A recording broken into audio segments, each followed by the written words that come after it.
अस्सलाम वालेकुम स्टूडेंट्स। आज हम इंटीग्रेशन की फर्स्ट एक्सरसाइज जो कि 3.2 है उसको स्टार्ट करते हैं। उसके कुछ क्वेश्चन सॉल्व करते हैं ताकि आपको फार्मूलाज ज़्यादा अच्छी तरह क्लियर हो जाए। क्वेश्चन नंबर 1 का सेकंड पार्ट है आपके पास। इंटीग्रेट करना है आपने under root x plus 1 over under root x d x. Under root x को आप लिख सकते हैं एक्स रेज टू पावर 1/2 और 1 ओवर अंडर रूट एक्स को आप लिख सकते हैं x raise to power -1/2 dx। ठीक है जी।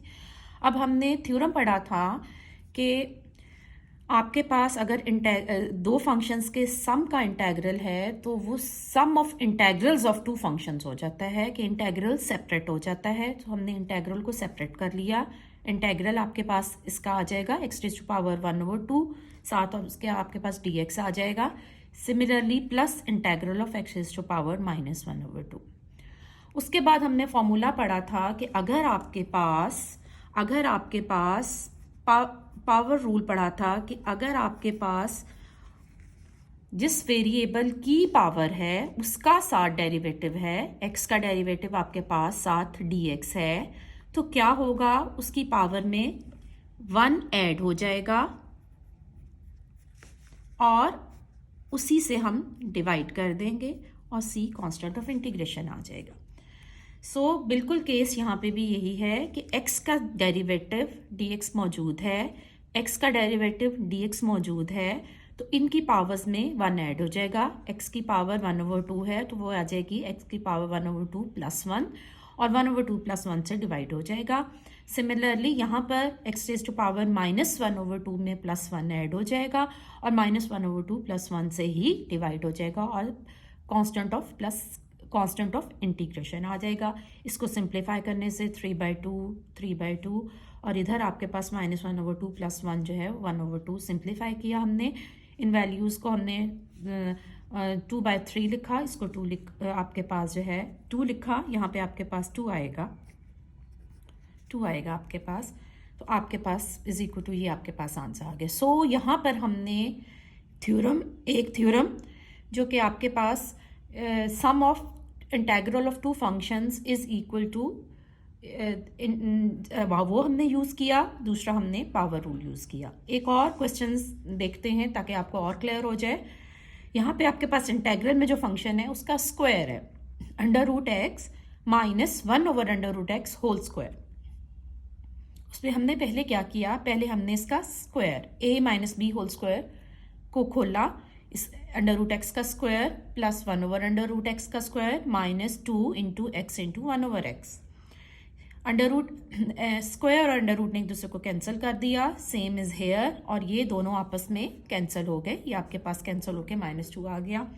अब आपके पास ये 3 फंक्शन हैं जिन पे इंटेग्रल है। अब ये इंटेग्रल तीनों फंक्शंस पे सेपरेट हो जाएगा थ्योरम के मुताबिक। यहाँ पर आपके पास आ जाएगा जी x dx, यहाँ पे आ जाएगा जी 1 ओवर x dx -2, और यहाँ पे आपके पास आ जाएगा -2 dx, या 2 को हमने एक थ्योरम पढ़ा था कि जो अगर कांस्टेंट होता है तो वो इंटेग्रल से बाहर आ जाता है। आपके पास अंदर dx रह गया। अब यहाँ फिर पावर रूल लगेगा, x का डेरिवेटिव dx उसके साथ मौजूद है, तो चूंकि x की पावर 1 है तो उसमें 1 + 1 हो जाएगा और उसी से 1 + 1 से डिवाइड हो जाएगा। यहाँ हमने एक लॉग रूल पढ़ा था कि अगर फंक्शन जो है वो डिनोमिनेटर में है और न्यूमरेटर में ऊपर उसका डेरिवेटिव है, यानी x का डेरिवेटिव ऊपर उसके डेरिवेटिव dx ऊपर मौजूद है, तो फिर आपके पास फंक्शन का लॉग आता है। तो ये चूंकि हमारे पास x का ऊपर डेरिवेटिव dx मौजूद है तो ये log ऑफ x आएगा। -2 कांस्टेंट है और dx का इंटेग्रल आपके पास x होता है। d और इंटीग्रेशन एक दूसरे को कैंसिल कर देते हैं और आपके पास x आ जाता है, plus c constant of integration. थोड़ा सा इसको सिंप्लीफाई करेंगे हम और आपके पास जो है वो आंसर आ जाएगा। एक और क्वेश्चन देख लेते हैं। क्वेश्चन नंबर इसी क्वेश्चन नंबर 1 का पार्ट है आपके पास, 10th पार्ट है। ऊपर वाले फंक्शन का आपके पास स्क्वायर है 1 - under root x whole square और divided by under root x. ऊपर वाले उसका स्क्वायर हम बिल्कुल पिछले वाले क्वेश्चन की तरह जो है वो a - b होल स्क्वायर से खोलेंगे। 1 प्लस अंडर रूट एक्स का स्क्वायर, 1 का स्क्वायर, 1 अंडर रूट एक्स का square minus 2 into a b. इसको हम खोलेंगे नीचे। अब हम इसको, चूंकि अंडर रूट एक्स इस सब का एलसीएम है, सेपरेट कर लेंगे। 1 over under root x over under root x minus 2 over under root x. ठीक है जी। अब 1 ओवर अंडर रूट एक्स आपके पास क्या होता है, x raise to power 1 over 2। अगर ऊपर एक्स है और नीचे अंडर रूट एक्स है तो अंडर रूट एक्स ऊपर चला जाएगा, तो ये आपके पास वैल्यू आ जाएगी x raise to power 1 over 2। यहाँ पर आपके पास अंडर रूट एक्स से कैंसिल होके आपके पास रह जाएगा -2। अब उसी तरह हम इंटेग्रल साइन इन तीनों फंक्शंस पे सेपरेट कर लेंगे। आपके पास ये आ जाएगा जी integral of x raise to power, ऊपर जाने से -1 ओवर 2 dx हो जाएगा। ये आपके पास एज इट इज रहेगा और ये बिल्कुल पिछले क्वेश्चन की तरह 2 कांस्टेंट है, बाहर आ जाएगा और इंटेग्रल के अंदर सिर्फ और सिर्फ 1 dx रह जाएगा। फिर अगेन पावर रूल यूज होगा। चूंकि x का साथ डेरिवेटिव मौजूद है, यहाँ पे भी x का डेरिवेटिव साथ dx मौजूद है, तो दोनों केसेस में पावर रूल यूज होगा। उसी तरह हम पावर में 1 ऐड करेंगे, यहाँ पे भी पावर में ऐड करेंगे और उसी चीज़ से डिवाइड कर देंगे। dx का अगेन मैंने आपको बताया था कि dx का डेरिवेटिव जो है इंटेग्रल आपके पास जो है वो x आ जाता है। इसको सिंप्लीफाई करेंगे और आपके पास आंसर आ जाएगा। अब हम चलते हैं जी क्वेश्चन नंबर 3 का। क्वेश्चन नंबर 2 का थर्ड पार्ट है आपके पास। उन्होंने आपको ये वैल्यू दी हुई है 1 over under root x plus a plus under root x. अब ये किसी तरह भी सॉल्व नहीं हो रहा, ना इसके साथ डेरिवेटिव मौजूद है, ना इसके डिनोमिनेटर वाले फंक्शन का न्यूमरेटर में डेरिवेटिव मौजूद है। इसके लिए हम इसको रैशनलाइज करेंगे या इसको हम इसी अंडर रूट एक्स प्लस ए माइनस अंडर रूट एक्स और से मल्टीप्लाई और डिवाइड करेंगे, जिसको रैशनलाइज करना कहना होता है, ताकि ये फंक्शन हमारे पास सिंप्लीफाई हो जाए। हमने इसको रैशनलाइज किया, इसी के साथ मल्टीप्लाई किया, इसी के साथ डिवाइड किया। ऊपर ये वैल्यू एज इट इज आ गई, नीचे दोनों का प्रोडक्ट लेने से हमारे पास यहाँ पर अंडर रूट को कैंसिल करके एक्स प्लस ए आ गया, प्लस माइनस माइनस आ गया, अंडर रूट एक्स एक्स आ गया। सॉल्व करने से एक्स से कैंसिल होके हमारे पास फंक्शन आ जाता है ये, जिसमें 1 ओवर ए कांस्टेंट है और हमने थ्योरम किया हुआ है कि कांस्टेंट जो है वो इंटीग्रल से बाहर चला जाता है। तो ये हमारे पास बाहर आ गया और ये दोनों डिफरेंस, दो फंक्शंस का डिफरेंस है, इंटीग्रल इन पे सेपरेट हो जाएगा। ये आपके पास आ जाएगा जी 1 over a under root x plus a d x minus 1 over a, दोनों के नीचे था चूंकि, integral of under root x d x. अब इसको हम लिख सकते हैं अंडर रूट की बजाय हम लिख सकते हैं 1 over a x plus a raise to power 1 over 2। Same हम अंडर रूट के लिख सकते हैं x raise to power 1 over 2।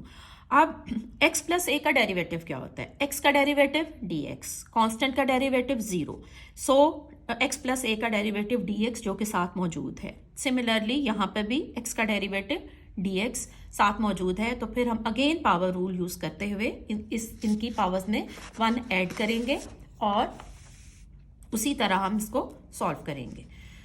हमने इसको लिख लिया, दोबारा यही लिख लिया है आपके पास। इसमें हमने 1 ऐड कर दिया, 1 + 2 + 1 भी हमने उसी से डिवाइड कर दिया। सेम यहाँ पे हमने 1 ऐड कर दिया पावर रूल लगाते हुए, और यहाँ पे हमने उसी चीज़ से जो उसकी पावर है उसी से डिवाइड करके प्लस c किया और उसको फिर हमने सिर्फ सिंप्लीफाई किया, तो हमारे पास आंसर आ गया।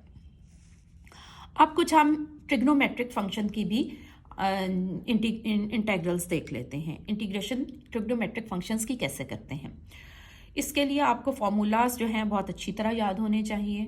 जो इंटीग्रेशन के सारे फार्मूलाज हैं ट्रिग्नोमेट्रिक फंक्शंस के, वो आपको फार्मूलाज अच्छी तरह याद होने चाहिए। Sine square, integral of sine square dx। अब साइन स्क्वायर, आपने फार्मूला में आपको पता है कि आपको साइन एक्स का इंटीग्रल मालूम है, आपको कॉस एक्स का मालूम है, साइन स्क्वायर एक्स का इंटीग्रल का कोई फार्मूला नहीं है। तो हम कोशिश करेंगे कि इसको हम साइन या कॉस में चेंज कर लें। तो हमें पता है कि 2 sine square x is equal to 1 minus cos 2x होता है। तो हम इसको टू साइन स्क्वायर एक्स बनाने के लिए 2 के साथ मल्टीप्लाई कर देंगे और 2 के साथ डिवाइड कर देंगे। जो डिवीजन वाला है उसको हम एज अ कांस्टेंट बाहर ही रहने देंगे, और 2 साइन स्क्वायर का चूंकि हमें फॉर्मूला 1 माइनस कॉस 2x होता है, इसलिए हम ये 2 इसके साथ मल्टीप्लाई करके इसका 2 साइन स्क्वायर की वैल्यू लगा देंगे 1 माइनस कॉस 2x dx। अब उसी तरह हम दोनों फंक्शंस को सेपरेट कर लेंगे। 1/2 दोनों के बाहर है, कॉमन है, तो ये आपके पास पहला फंक्शन आएगा 1/2 1 into D x minus 1/2 cos 2x dx। अब 1 का तो हमने जैसे पहले किया था 1 dx का, तो आपके पास x ही आना है, वो तो ठीक है। अब हमने फॉर्मूला पढ़ा हुआ है कॉस x का, जो कि आपके पास होता है साइन x। हमने क्या पढ़ा हुआ है? कॉस x का फॉर्मूला पढ़ा हुआ है, ये आपने पढ़ा हुआ है आपके पास। हमने फॉर्मूला पढ़ा है कॉस x का फॉर्मूला आपके पास साइन x होता है।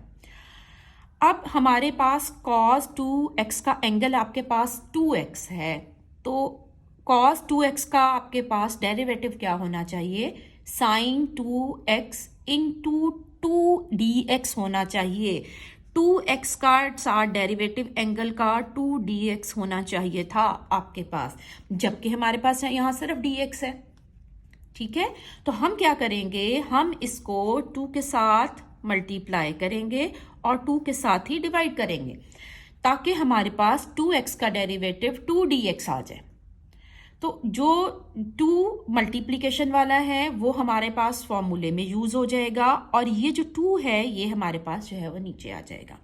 सो कॉस 2x का डेरिवेटिव हमारे पास क्या आएगा? Sine 2x divided by 2। ये 2 कहाँ से आया? मैं आपको दोबारा रिपीट कर रही हूँ। हमें cos 2x का साथ आपके पास cos 2x का इंटेग्रल आपके पास sin 2x तब होगा जब 2x का साथ डेरिवेटिव मौजूद होगा। तो 2x का डेरिवेटिव 2dx होता है, लेकिन हमारे पास चूंकि 2 मौजूद नहीं था, तो हमने क्या किया? हमने इसको 2 के साथ मल्टीप्लाई कर दिया और 2 के साथ डिवाइड कर दिया। सो अब हमारे पास 2x का डेरिवेटिव 2dx आ गया, तो हमारे पास इंटेग्रल आ गया cos 2x का sin 2x डिवाइडेड बाय, और डिवीजन वाला आपके पास 2 आ गया। इसको सिंप्लीफाई किया तो आपके पास अगेन आपके पास -1/4 sin 2x आ गया। अगला क्वेश्चन देखते हैं हम। ये आपके पास नेक्स्ट है जी, ये भी ट्रिग्नोमेट्रिक फंक्शन है, tan square x dx। Again हमारे पास tan स्क्वायर का इंटेग्रल नहीं मौजूद, हमारे पास सीकेंट स्क्वायर का इंटेग्रल मौजूद है। सो हमें ट्रिग्नोमेट्रिक आइडेंटिटी पता है, secant square is equal to 1 plus tan square x। So tan square x की वैल्यू क्या आ जाएगी? इसको 1 को इधर ले जाएंगे तो ये आपके पास आ जाएगा secant square x -1।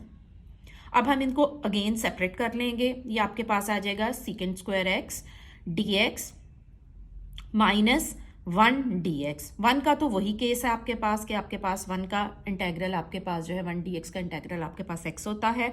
Secant square का इंटेग्रल हमने फॉर्मूले में पढ़ा है, सीकेंट स्क्वायर का इंटेग्रल आपके पास tan x होता है plus c constant of integration.